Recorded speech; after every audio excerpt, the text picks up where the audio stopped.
It's our open discussion on learning by making. Oh, now I can hear myself. Okay, good. And this is our last session of this afternoon, and I don't want you to forget about a wonderful dinner tonight. So it's at 8 o'clock. I know it's a little bit late for people that are East Coasters, but it's supposed to be a really cool dinner and like a spectacle, and not a carnival, but like it's eating and watching really interesting things, as I understand it. So it's not eat and then watch. It's like all happening at the same time. So to my right, I have Sylvia Martinez, and she wrote Invent to Learn, and it's like the Bible of making. So, as I heard, and the Classroom Maker Movement, and she works with schools all over the world and kids all over the world to help inspire them to make. And Deanne Bell, she's an engineer. Oh, both women are engineers, by the way. Different kinds. And Deanne is, I've hit my punchy mode at this point. Deanne is an engineer, and she's also a TV host of CNBC's Make Me a Millionaire, inventor. And she also has a company, Future Engineers, and she hosts a lot of different invention challenges with NASA and ASME and White House Maker Initiative, etc. So these ladies know how to make, and they know how to inspire people, and they're going to talk a little bit about some points of view that they have on making, but they really want to encourage dialogue here. So if you want to come in a little bit closer, they'll be on camera. Your voices will be on camera, but your backs of your heads will be on camera, okay? Thanks. Well, thank you. Hi, everybody. We really appreciate you guys staying this late. This is the coffee. I know when they took the coffee away, I was really worried. But we've made it this far. We'll make it to the end, and then we can go take a nap before the circus. So my name is Sylvia Martinez, and like Lauren said, I wrote a book a couple of years ago called Invent to Learn: Making, Tinkering, and Engineering in the Classroom. And my co-author, Gary Steger, and I have been working with schools for a long time in the areas, even before making existed, of creativity and computation.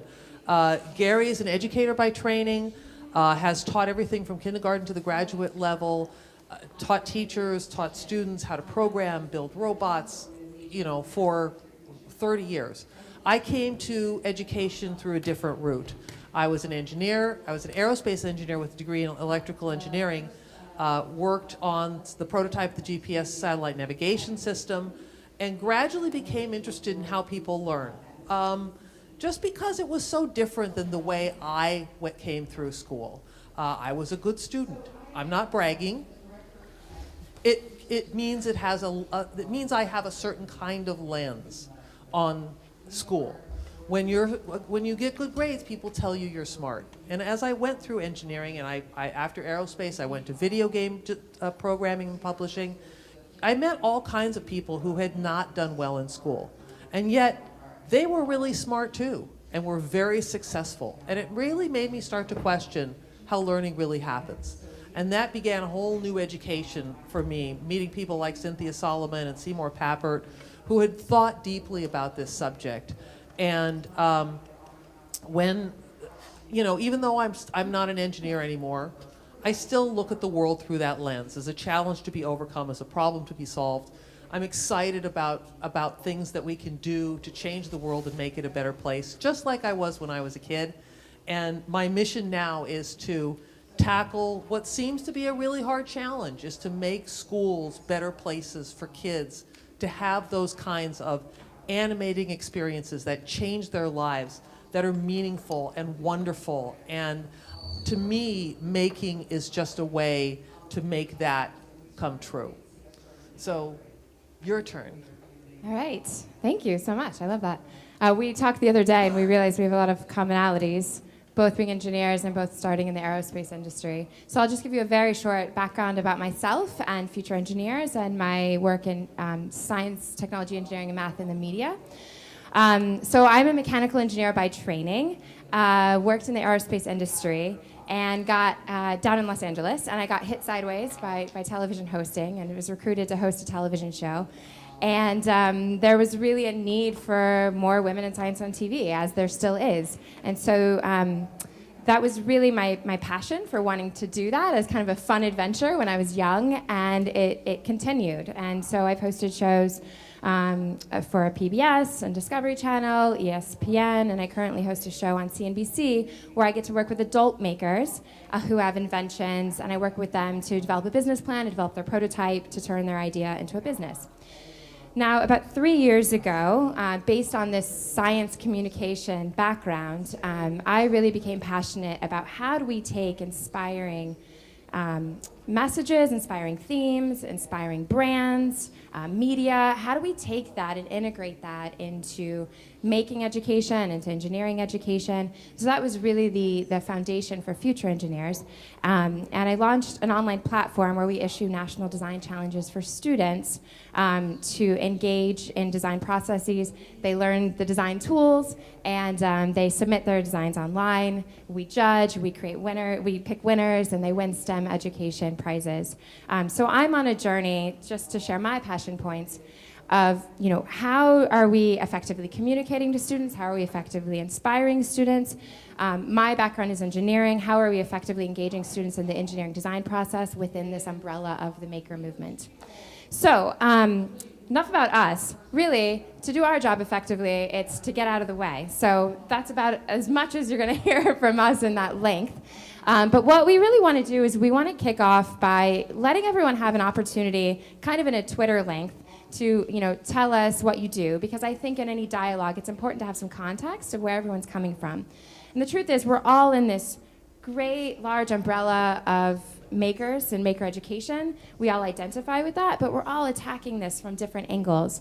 So we'd love to hear, just very briefly, what you do, and what do you think is the single most important thing in your approach that you're doing right now that's been effective in the maker education? Who would like to start? Well, I'm Lauren, and I work at the foundation, and I'm happy to host this session. That was definitely Twitter lane. I'm not that good with Twitter lane. I'm Mark DeLaura. I'm a software developer by training. I worked in the video game industry for 20 years. Kicked off the computer science education work for the Obama administration in 2013. And then... Yeah. Actually, I'm not going to hold you to the Twitter length. That was, a guess. And that's it. You can do Dorothy. Facebook length. Let's do Facebook length. She's great. So what I've been doing since the White House thing is trying to find ways to utilize my skills in engaging people through video games to teach people technology skills. So combining games for learning and computer science education and making and a big blender and figuring out how to benefit the Seattle community through that. So as your single most important, it would be engaging students with gaming. Just engaging students, I think, with building technology. Building technologies. Okay, great. Thank you. I have another mic here. And you don't all have to go. It's just whoever wants to participate, of course. I can go. My name is Krishna Vedati. I'm co-founder and CEO of a company called Tinker, Tinker. It's an online platform for kids to learn code to become makers. We're all about empowering kids to make whatever they like, and you got to make it fun. But we think computing will play a big role, and we want to use computing as a means to help kids to become makers. As a side, about 40 million kids have used Tinker. We have 18.5 million projects that kids make on a yearly basis, and all sorts of things from art to games to robots. But for us, it all starts with one question: what do you want to make? And Tinker is global or domestic? It is global. Global.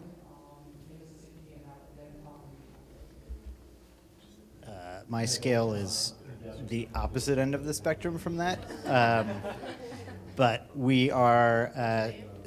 I'm Adam Maltese from Indiana University. Can you talk into the... Sorry. And we've been doing research on making for a couple of years now, and have been becoming increasingly frustrated with how undiverse most making is, despite the chances or the potential for it to be really welcoming to a diverse populations. Undiverse, the makers or what they do? Oh, not at all what they do, but the makers themselves, and particularly youth. And so, as this small thing, again, at the opposite end of the spectrum, we've started a project where we're trying to get kits in school libraries from Title I schools so that kids from those schools and communities can take home some materials and some equipment and participate in making with their families. And then, because I can't give up this side of my life, also think of how we can also educate them about STEM career options and give them stories and try to get them engaged, but give them a real chance to engage beyond just a single event at a museum or something like that. My name is Cynthia Solomon, and I think about what are interesting projects for children that will turn them on to doing different things. It might be building something physical, and it might be building something in their head that they can debug through programming. Thank you. My name's Diana De Los Santos. I am the Director of Education at Girls Who Code, and we're a national nonprofit that runs after-school and summer programs for young women grades 6th through 12th grade. I think the single most important thing about we don't necessarily work in the maker. They don't always create physical things, but we do have, all of our programs have girls creating a project or program that they design and build themselves. And I think the most important thing about that we're trying to do is, and I heard this from a couple of different panels today, is get out of their way and really coach adults to just make the space for girls to identify a problem that they care the most about. And I see our role as connecting them with the resources they need to build that build that product over time.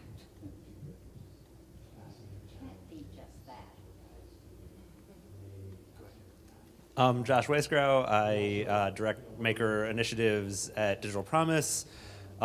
We do a lot of things, including partner with MakerEd and share resources and build community and do all sorts of things. So I won't talk about all of them. From a personal approach, I will say what I do is try to help people make the connection that when kids see that they can make things, they see that everything in the world is made by somebody and therefore they can make it better. I'm Dorothy Jones-Davis from Nation of Makers and the Executive Director of Nation of Makers, and I actually agree with what you're saying, but I want to add to it that I actually think that we also don't have necessarily a diversity of makers represented all the time. And so one thing that I'm interested in is the true breadth of making, so everything from food making to native cultural making to making in all kinds of cultural and other contexts that will draw in a true inclusion of other cultures and perspectives to the maker movement.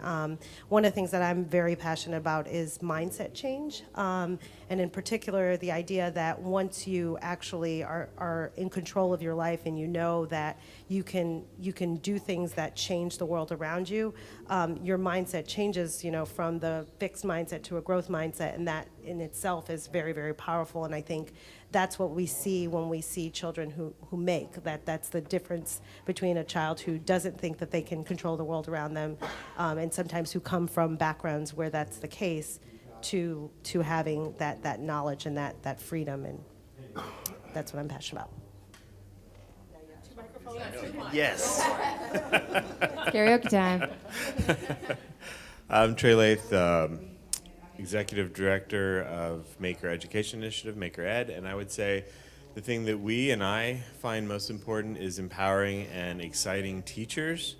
So we give them community and training and a community support so that they can shift their approach and be empowered to then give the students an engaging, inclusive, motivating educational experience. So for us, it's we don't need to change the system, we just need to change the people, and then the system will change. I was going to say fall, but... All right, now on this side. Hi, I'm Smita Kolhatkar from Palo Alto, and as I said earlier this morning on the panel, one of my favorite things is to just introduce a variety of tools and activities that appeal to every learner, so it engages every student, and also have it during times that is accessible to every student. So not like a paid after-school program or something, but during the school day, so that every student can have access to all the tools, the activities, and all the fun that goes on. Hi, my name's Carol Pepper Kittredge, and I'm the lead for our college. I'm from a community college near Sacramento with the public-private partnership that we have with the Makerspace that's close to our campus. And then I'm also the project manager for a statewide initiative that's looking to accelerate other campuses implementing Makerspaces as part of their educational strategy throughout the state. Wonderful. Hi, I'm Dara Byrne. I'm at Carnegie Mellon. I teach in a number of maker programs there, and I also help to convene a number of universities nationally to have conversations about making, about how we support our campuses, our students, and how to kind of build a better ecosystem of making at higher ed. And I think thinking about kind of what I'm a big fan of, I think we've all kind of touched on it indirectly, but it's we often think in the university context at least is kind of a top-down instruction, but learning from each other is the most important part of making, and giving the opportunity for either the students to surface the things that they care about, but also for them to share what they've learned through that process of making, of exploring, of tinkering, by getting in the deep end and maybe getting a little stuck, and how they got unstuck. So those opportunities to actually listen and kind of hear from them so that others can find value in it, I think is really important.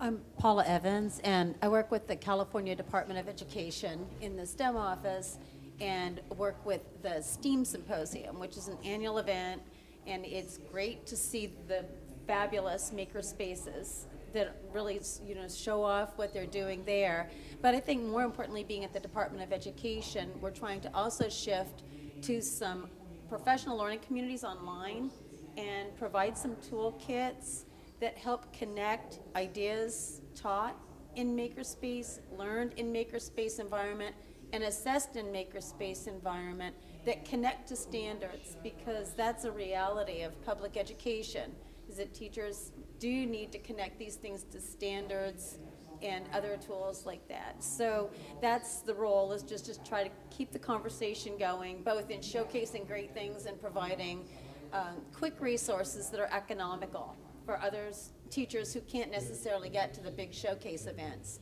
to start something for their students. Wonderful. I love the diversity of perspectives we have here. Yeah, we all identify as makers, and so we're kind of freewheeling this. So I have some follow-up questions, but I don't know if you want me to go, or if you have something you'd like to ask next. Well, everything I went to today, I wrote down a lot of words, and it turns out we're talking about a lot of the same things, no matter what the topic is.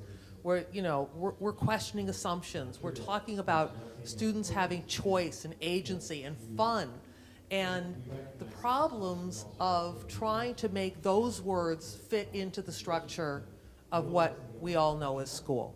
So I think that this is an opportunity for us to not just talk about the problems, but to share how we see those things changing. Does school have to change? Do teachers have to change? Do we have to blow the whole thing up and start over? I think the questions that we can talk about right now can be the beginning of a conversation that obviously doesn't have to end today. I concur. I think that's a great point, and I encourage us to really dive into this. I think it's really easy to kind of be like, yes, more makers and everything. And I think we have a diverse perspective from standards are important for teachers to have in classroom, right? But we have to change mindsets and paradigms, and how does that reconcile? So I'd love for us to, give some diverse perspective on that, on how these things can proceed. How can we get greater adoption of that mindset, but also fit into the current education ecosystem, right?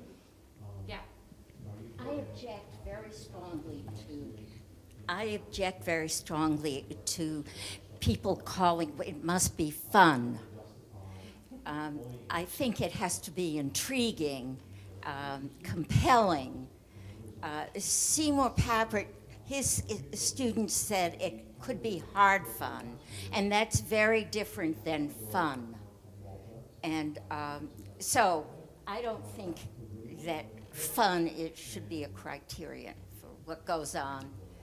And the other thing is, I'm quite skeptical of, I don't know what age children or how they're introduced or how they continue using these things. The problem with Makerspace is the material it costs money.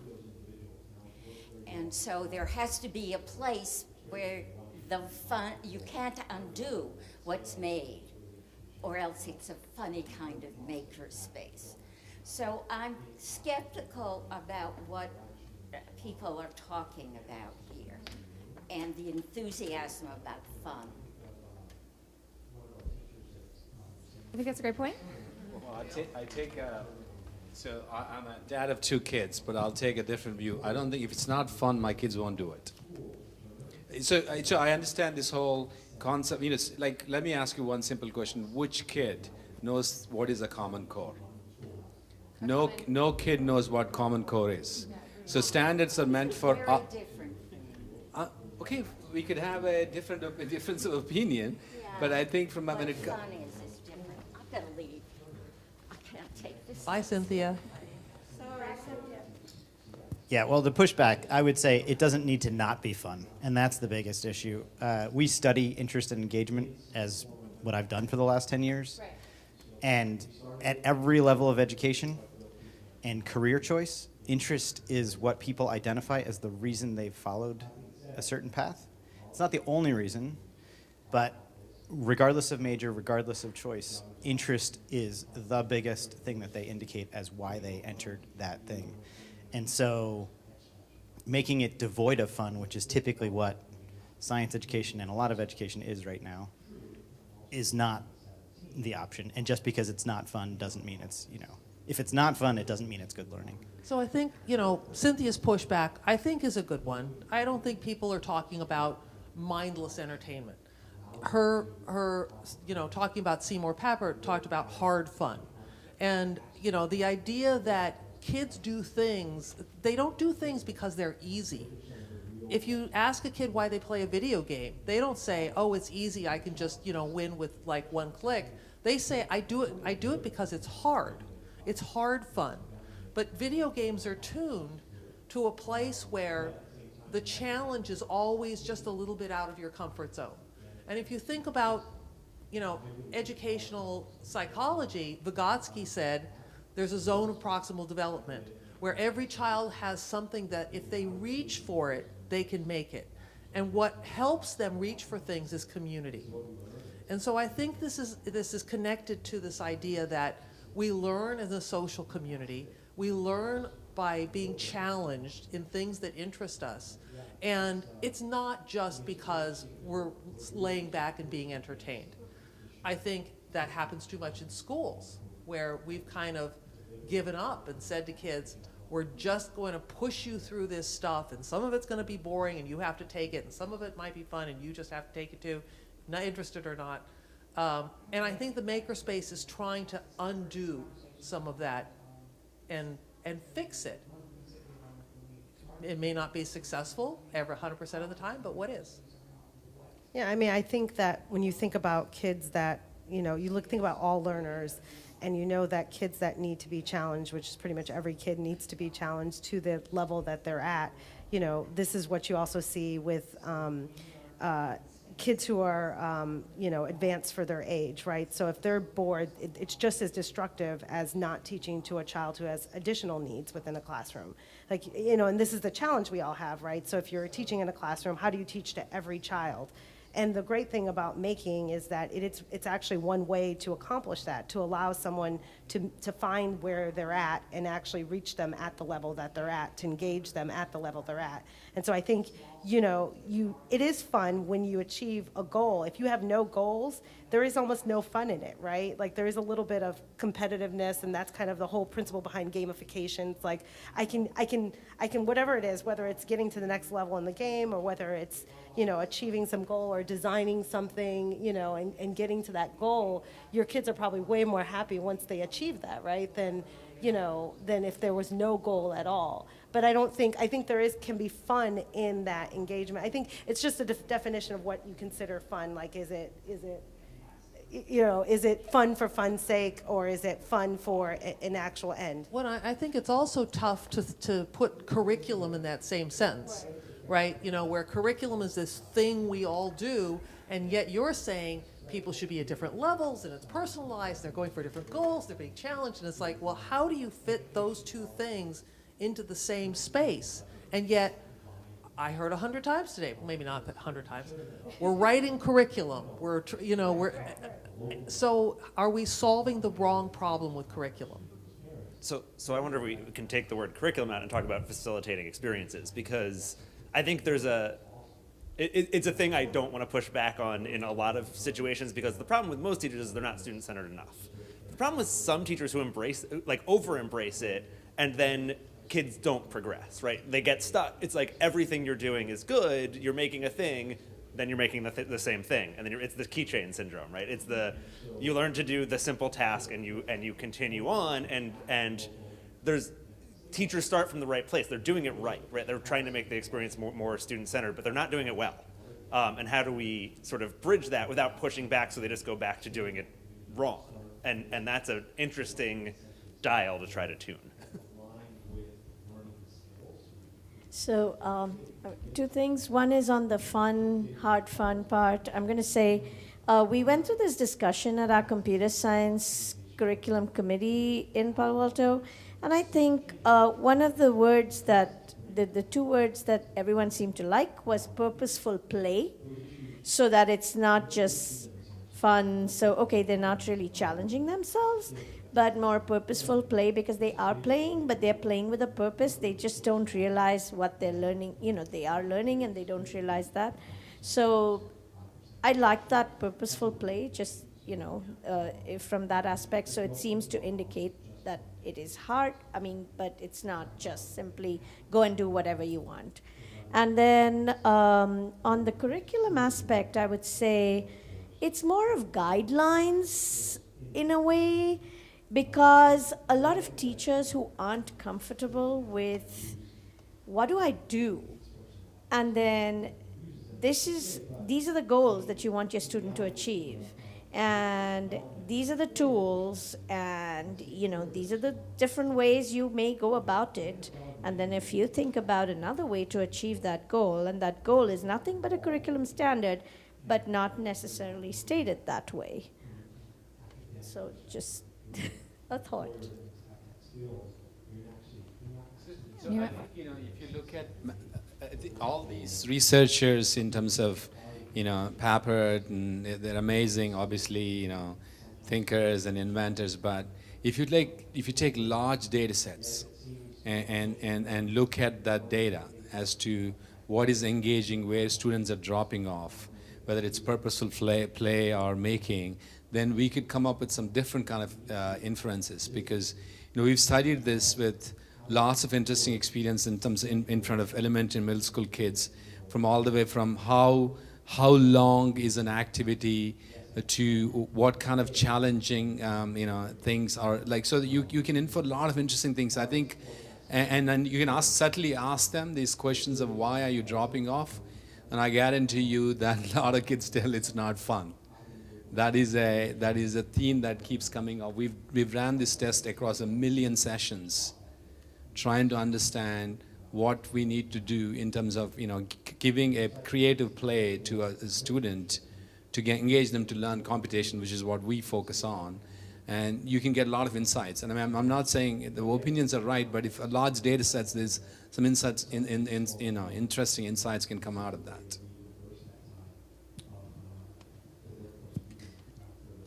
I'll get off the fun topic for a minute, if that's okay. No, we're always fun. Did you want to follow up on fun? A little bit. Oh, go. And then you can change the subject. Yeah. Okay. No more fun. Yeah, you're in. Okay. Make it good. Jeez. A lot of pressure. So I want to circle back to something I said before, because I think what I'm hearing from people, it's making me think again about what I had said about like how what I had said about adults getting out of the way of students might have come off. I think that adults have a really important role in the classroom to properly facilitate that learning and that, that experimentation.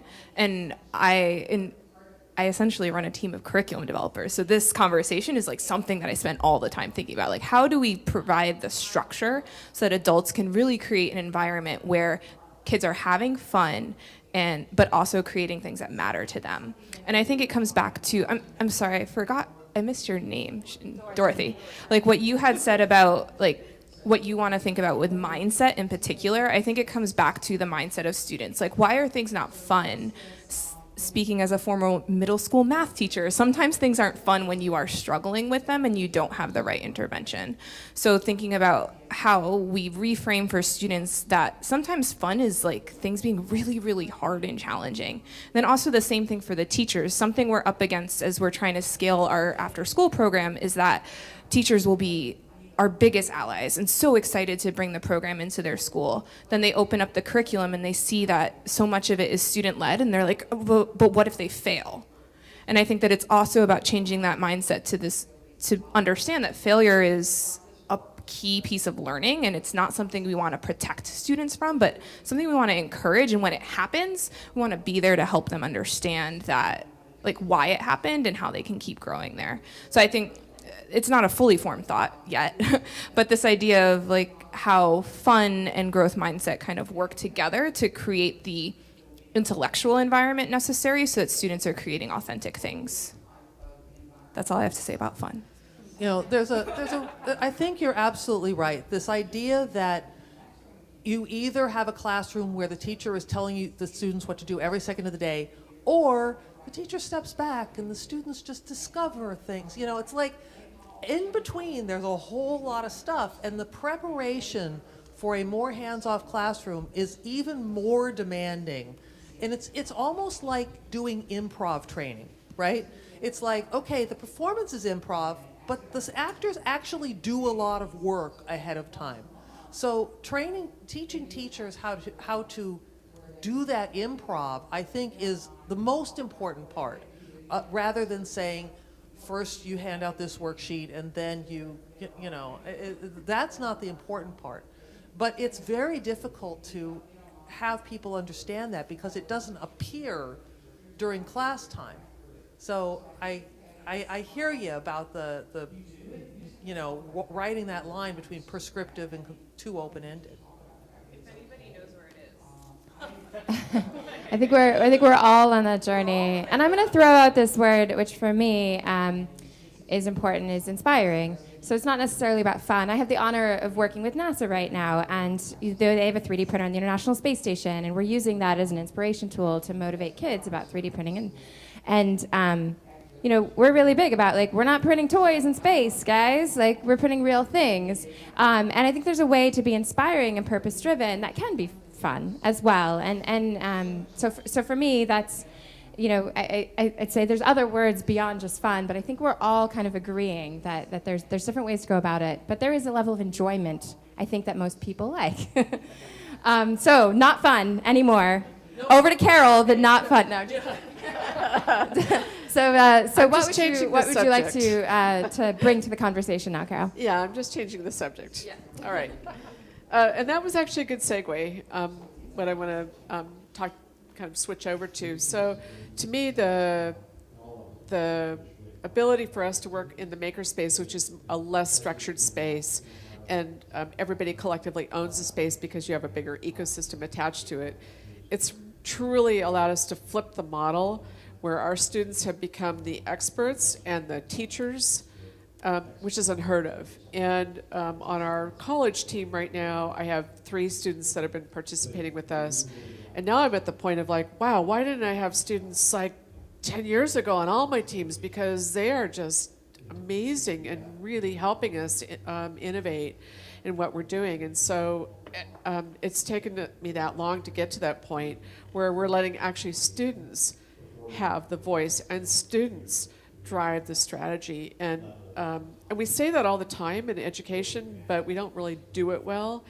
And it's extremely powerful. And so it'd be great to hear your comments on that. And what age ranges engage with your Makerspace? They're college students. College students. Well, for 10 years before I started this Makerspace stuff, I was the president of Generation Yes, which is a nonprofit which the idea was to teach students technology literacy skills so that they could do service learning projects in their own schools, in their own communities. And one of the biggest things they did was to help teachers with technology in the classroom, was to be student technology leaders, was to be, you know, the people who learn the technology so the teacher could teach history. And it was an extremely effective program. It was originally funded by the federal government. There was tons of research about it. The research on peer-mediated instruction is absolutely fantastic. It's one of the few things that actually works better in at-risk communities. And yet, you can't get people to do it. It's you know, everyone goes, we have to have research-based practices. We have to, you know, but yet everyone does what they want anyway and then finds the research to justify it. I mean, if we really wanted research-based practices in schools, kids would play chess, do art, and have healthy breakfasts. I mean, it's not it's not, you know, really that surprising. But I think that these things like the Maker movement come along and reinforce once again the things we know about good teaching, about good schools, about communities that care about each other, care for each other, and do fantastic things together. And I actually have a different perspective because, so Future Engineers received a Small Business Innovation Research grant from the U.S. Department of Education, and our focus is research-driven. Like, how can research inform how we move forward to develop a product? So, I mean, I think there is a place for research, and I think And I think in the Makerspace, as we make it inclusive and we open it up to so many people, you know, we really need to dive into these things. Like, if you have you know, we've all heard about professional development training sessions where, you know, someone just throws something, it doesn't give you the instructions, and like figure it out. But there's time constraints. There's resource constraints, you know, in classrooms. So I think we really need to understand that. And I know a lot of people are going down that path, but you know, I'd argue that I think that there is research that can be done even in, you know, in this environment that can inform how to integrate making better into the classroom. I completely agree. I probably get a call a month where someone calls me and says, I'm doing a PhD research paper, grant, blah, blah, blah. There's no research on makerspaces. And I'm like, you've just got to drop that word. You've got to think about project-based learning. There's so much research about the things you're trying to make happen. If you drop the word maker, sorry, Trey. Yeah. Yeah, right.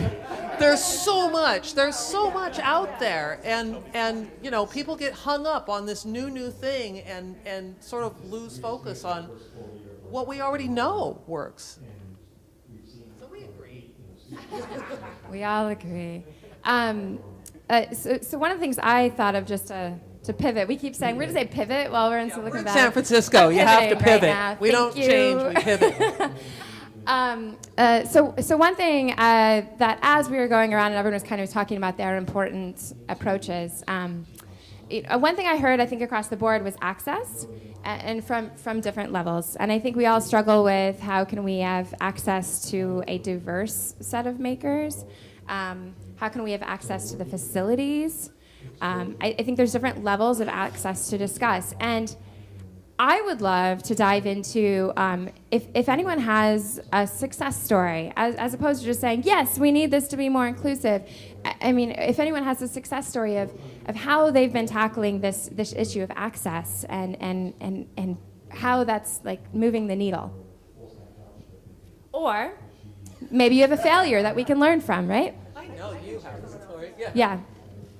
And this can be accessed in different ways. So and this is not my personal story. This is actually a story of a group that's close by, and you're familiar with them too, Trey. But Community Science Workshop is one of my favorite success stories. Many of you may or may not know about them. They're based in Sanger, California. They work with a migrant farm worker population, basically children of migrant farm workers. So these are kids that have to be on the farm often doing work. It's kind of work that we don't necessarily think always about when we're eating our apples or whatever we're eating, whatever our fruit of the day is. We're not thinking necessarily about them. But it started out sort of in that community. It's broadened now. They also have a location. They have locations around the San Francisco Bay Area. So they have a location in Bayview, Hunters Point, in San Francisco proper. They have other locations in the Mission, in Fresno. They have a location. They have a number of locations up and down. But really, they have a really interesting approach. So they decided, okay, we're going to work with this migrant population, and they were getting themselves all geared up. And I'm probably doing a poor job of explaining this story, but when I first met the executive director at the time, Emmeline Green, she told a really great story about how when they started, they thought they were being very intentional, and so they went ahead and got, Spanish-speaking, people that would work, on the project with them. They, got all their stuff geared up. They found a location that was, publicly accessible. They were like, we're doing everything right, and then they were having all kinds of failures still. So people still weren't showing up. They couldn't get the kids involved. They couldn't figure out why it wasn't working. And so then they decided, okay, let's try another approach. So they tried to go mobile. And that helped a little bit because some kids were like, what's going on? What's this mobile bus that's basically coming out to the farm to kind of hang out with us? And then, through all this iteration, they came up with kind of new practices. What the next problem they found was that, they were like, let's get the families involved, because the kids were like, we still have to go back. And, our parents don't necessarily, they're losing income. They need us to go back and work, and we can't really participate. They were really intentional about letting the kids decide what the projects were going to be. So, even though they had all this great circuit stuff they wanted to do, the kids wanted to know why there were so many dead animal bodies on the, on the farm, and they were bringing dead animals to them. And so they sat and worked with that. Like, okay, let's come up with a unit about that. That's not exactly what we were planning to do, but this is what we're going to do. But their next problem was that, when they brought the families in, a lot of the families didn't speak the Spanish that we learn in school here in the United States. They spoke an indigenous dialect of Mexican. And none of the people that they had employed to come in could understand. And Emmeline tells this great story about how she went to IKEA to buy a bookshelf for her house that same day, and she made the astounding, revelation that the IKEA guy in the instruction manuals doesn't have any words. Like, he's just a guy doing stuff, and you can figure it out. And so the idea was let's think beyond. And so the whole process herself, she says, was like a whole maker process in doing this. But the whole point of the success story that I like to share with people is that there are a couple of things that mattered, as I see it, in terms of transformation. One is that, inclusion and changing the system is not a drive-by sport. So you can't just go into a community and expect that if you dump a bunch of money, if you dump a bunch of resources, you're really going to change anything. You really have to go in. This is true outside of the maker community. So if you look in healthcare and how we, get change in communities in terms of adoption of better health practices, if you look at, other places where, folks have gone in, when researchers have gone into communities to try to do research studies, there's this thing called trust, right? If some stranger comes to my door and says, this is the next best, greatest thing and your child should participate in it, I'm not necessarily going to do that unless I can see it with my own two eyes, and until I participate myself. And so what I think is so great about the Community Science Workshop is that they made a intentional and long-lasting commitment to this community. They're still in the community. They employ the grandparents. I just actually got an update the other day talking to Jerry, that one of the grandparents, she's sort of a kick-ass grandma, excuse my language, and she is the one who's teaching everyone how to use the drill and how to make all the tables in the spaces. And I mean, he's she's in her 80s, but she's she looks like everyone else's grandma, except when she pulls out that drill, you're like, whoa, grandma, So I think, but the reality is that doesn't happen. You don't get that kind of transformation unless you are very intentional, unless you're working in a community, unless you're building that trust, unless you're solving problems. So the whole financial part of it actually came out of the fact that a lot of the families were losing income because the kids wanted to come to the spaces, and so they were trying to brainstorm, well, how can we fix this? And they realized the grandparents were out of the income building, age, and so they had plenty of time, And so they were like, well, do you think grandma would want to come in and learn how to do this? And grandma was like, yeah, I'd love to do this. And then they pay grandma a little money, and that offsets the fact that Junior now is coming in. And then when Junior finishes school, he has an opportunity to also get paid by the community. So it's just a really beautiful model, and it's also a very great model of how to work in a resource-poor environment. And I'd love to share it with everyone, so thank you for allowing me to talk for so long. That's phenomenal. Does anyone else have a success story to share? Sure. I started like about 5 years ago, starting with when we first introduced our one-to-one iPad program. And the reason we did that was to bridge the digital divide. And along with introducing one-to-one iPads in 5th grade, we also went about finding which families could not afford to have any equipment at home. And that year we distributed 40 computers to 40 families out of a school of 340. So 300 had devices, 40 families did not. They got those. Over 3 years, we expanded the one-to-one iPad program to include everyone, the whole school. And so the students basically who had computers still had the computers at home, but they also got this to go. Simultaneously, we started doing frequent and regular parent ed sessions.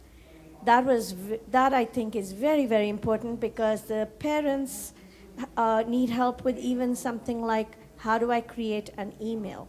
So they'll create some dummy email to register the child for school, but they don't really use the email, they don't know how to. And all of them, without fail, have some version of smartphones. So even if it's a cheap smartphone or whatever, they'd have that. So we made it a point to help them get all of these required apps on their phones.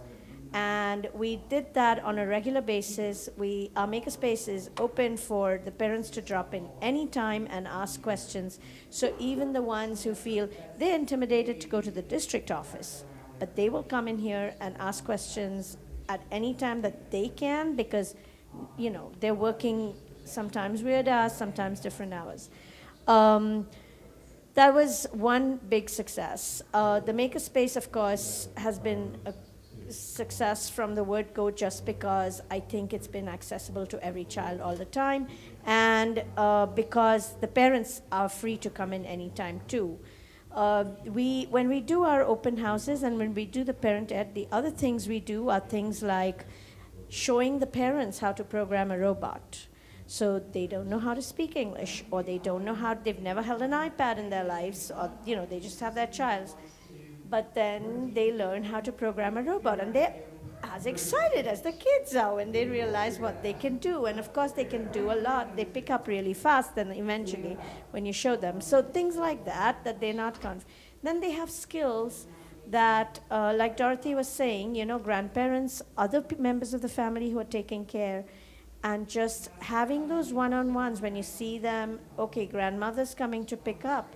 And then they're like, well, but my English is not so good. Don't worry, I'm there, I'll take care of you, just come. And they will come, hesitantly, okay, I will come like 2 weeks from now. Then they realize it's not really that hard, and they love it because the kids are so loving. So then, we've had community members coming in that way, grandparents coming in that way. And obviously the kids are excited. Oh my gosh, my grandma's here, or my aunt is here, or whoever. So there's been a variety of these kind of different measures, but Dorothy also mentioned trust and relationships, and that's so important, because with that, and just doing that little one-to-one and assuring them that it's all fine, seems to have worked very well in our case. There's so many times when you just have to be open and aware to the things, because you never know. I was working with an iPad, a one-to-one program with a group of charter schools in LA, and for some reason the kids kept picking up the iPads with Kleenexes, and we couldn't figure out why.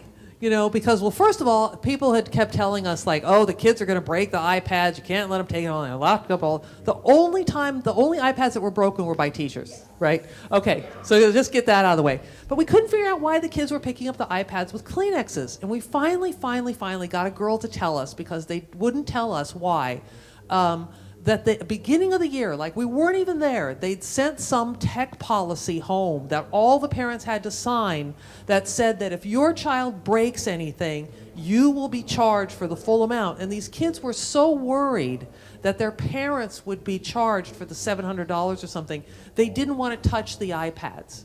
So they would try and pick them up with Kleenexes, which is not a good way to use iPads. But, you know, how would we have known that? We weren't there. These kids had internalized this message that technology was something that was going to cost their parents a lot of money. And not that it was, you know, a great thing to do. They wanted to use it, but they knew their parents couldn't afford to replace an iPad.